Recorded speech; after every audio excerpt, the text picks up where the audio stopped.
In the wake of Star City being destroyed, his protege Red Arrow being maimed, and the Justice League being nearly defeated, Green Arrow resorts to murder, which sets him against the very heroes he had stood beside in the fall of Green Arrow.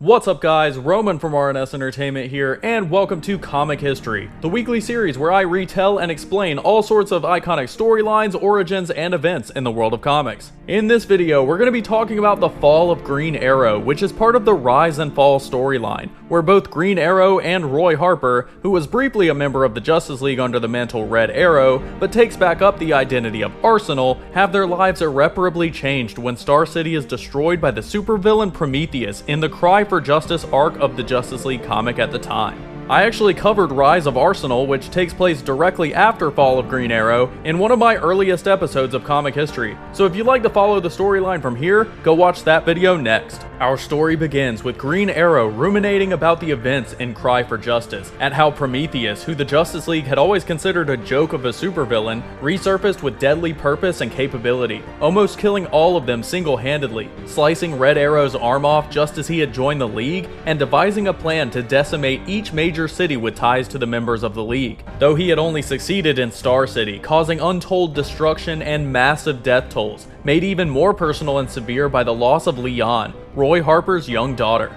When Green Arrow held her body, he knew what he had to do. Hunting down Prometheus at his lair, Green Arrow mercilessly puts an arrow through his skull, catching him off guard and pinning his corpse to the map wall behind him. Thinking to himself that while Prometheus's greatest strength was knowledge of the Justice League, that he had never known that at his core, Green Arrow wasn't a hero, he was a hunter. Green Arrow leaves Prometheus's body to rot and returns to the medical bay where Roy Harper remains unconscious and surrounded by his friends in the League, many of whom were former members of the Teen Titans with Roy when he was still Speedy. Oliver stands over his crippled protege, knowing that while he should tell the rest of the Justice League what he had done, he wasn't finished yet. Green Arrow lies to the League, telling them he's going out to protect what's left of his city, which has fallen into chaos and looting, with his best friend Hal Jordan the Green Lantern going to join Barry Allen Flash in his search for Prometheus, who everyone but Oliver thinks is still at large. Hal and Barry confront immortal supervillain The Shade, who had played a small part in taking down Prometheus in Cry for Justice, and though Shade casually greets them, Flash sprints forward and grabs him, demanding to know where Prometheus is. Shade uses his shadow manipulation powers to envelop both Flash and Green Lantern, bringing them to what he calls the Shadow Highway,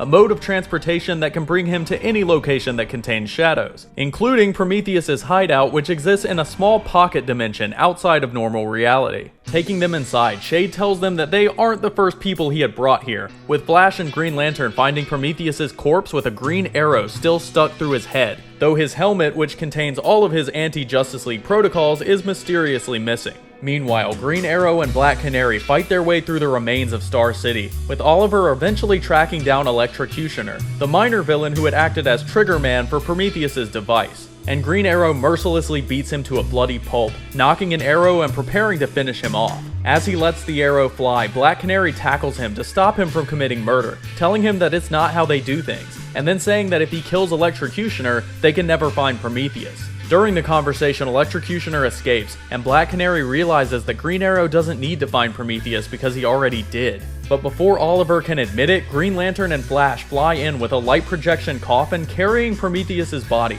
saying that they already know the truth. Flash calls Green Arrow an executioner, but Arrow says that he doesn't have any remorse for what he did. When Black Canary says she can't believe Oliver did this, Green Arrow tells Hal to open the coffin and let her see for herself, and as they look at the body, Arrow says he's sorry, but he's not done yet. Grabbing Prometheus's key, which transports him through dimensions and allows him to escape before Flash is able to stop him. Green Arrow remains in Star City, fighting to stop the violence and chaos where he can, and continuing his hunt for Electrocutioner, all while reflecting on his time as a hero and also as the former mayor. Dinah, Hal, and Barry find him again and confront him, with Oliver asking Hal if he's going to arrest him. Green Lantern tries to convince Arrow that this isn't the way, and even though it hurts Oliver to fight his best friend, he sets off a flashbang arrow in Lantern's face, blinding and disorienting him while Flash speeds forward, saying that he had never liked Green Arrow, and couldn't understand how Hal was ever friends with him. He grabs Green Arrow's quiver but is immediately immobilized by a powerful electric shock,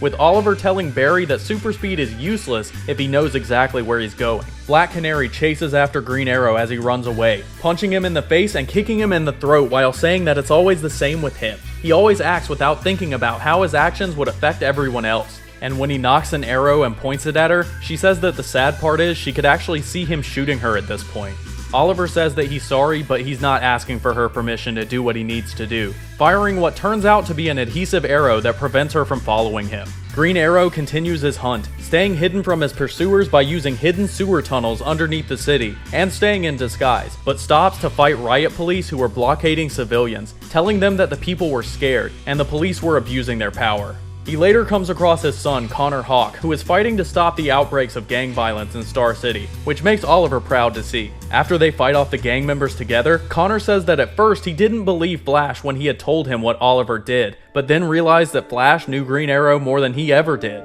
When Oliver asks if Connor was going to try to bring him in as well, Connor yells at him, saying that he had remembered all of the shitty decisions Oliver made as a father. From abandoning him at birth, to lying about knowing he existed, to treating Connor like shit for not telling Oliver he was his son, when Oliver knew already. Oliver says that Connor had forgiven him for those things already, but Connor says that his belief in the tenets of Buddhism was gone, and that he doesn't have it in him to forgive Oliver again. Turning away from his father, he says that he's got better things to do than try to stop him, but says that Oliver should do the right thing for once in his life, without someone else having to force him to. Later that night, Green Arrow meets with Mia Dearden, the current Speedy, in the sewers underneath Star City, where she has the electrocutioner beaten and tied up at Arrow Point. She looks at Oliver with her bow ready, and with fire in her eyes begs him to let her do it, to let her kill him for what he had done. Oliver draws his bow and prepares to kill the villain, but seeing the murder in Mia's eyes, he realizes that he had crossed a line with Prometheus, and that he couldn't draw Speedy over it with him.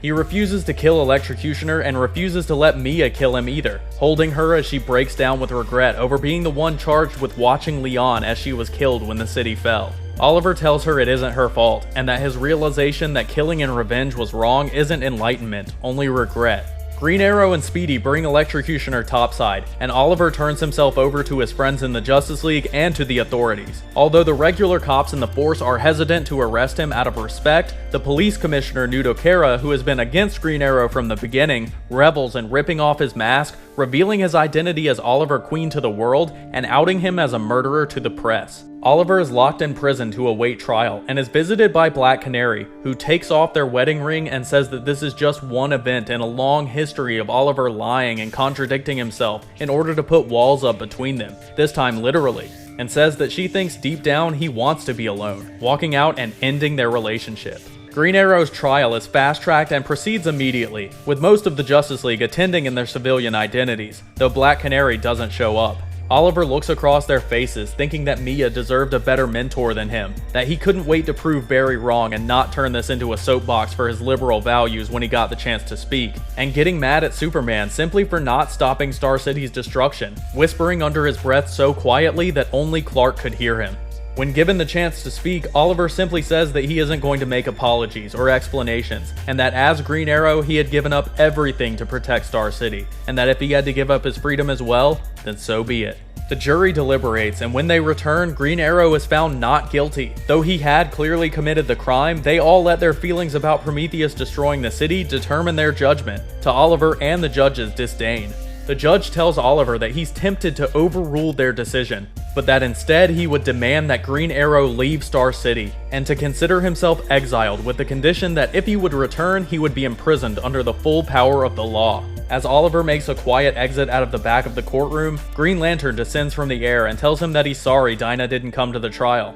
Oliver says that he still loves her, but that she deserves better than him, and that with what he's done, he hopes he never gets what he deserves. Hal shakes his friend's hand, and when he asks Oliver where he's going to go, Oliver says that he'll be around, with the scene panning out to reveal the devastation of Star City, with the blast radius forming a giant star throughout the middle of the city. And that wraps up the Fall of Green Arrow, a storyline that I personally think is pretty good, and along with Rise of Arsenal, much better than the Cry for Justice arc that they spun out of. This explores Oliver's character in an effective way, shows his relationships with the rest of the League and with his son and Black Canary really well, and leads into Rise of Arsenal, where the rest of the story plays out in a very intense way. If you enjoyed this video and want to see what happens to Oliver and how Roy Harper goes from the Justice Leaguer Red Arrow to the violent anti-hero Arsenal, check out my episode on Rise of Arsenal, which can be found along with all of the other episodes in the Comic History playlist on my channel. Make sure to give this video a thumbs up if you enjoyed it, subscribe to RNS Entertainment for weekly comic book videos, and if you'd like to commission an episode of Comic History or just help me continue making videos, you can support the channel by checking out my Patreon, which there's a link to in the description box below. Also, check us out on social media, subscribe to my gaming channel RNS Gaming, and I'll see you all next time.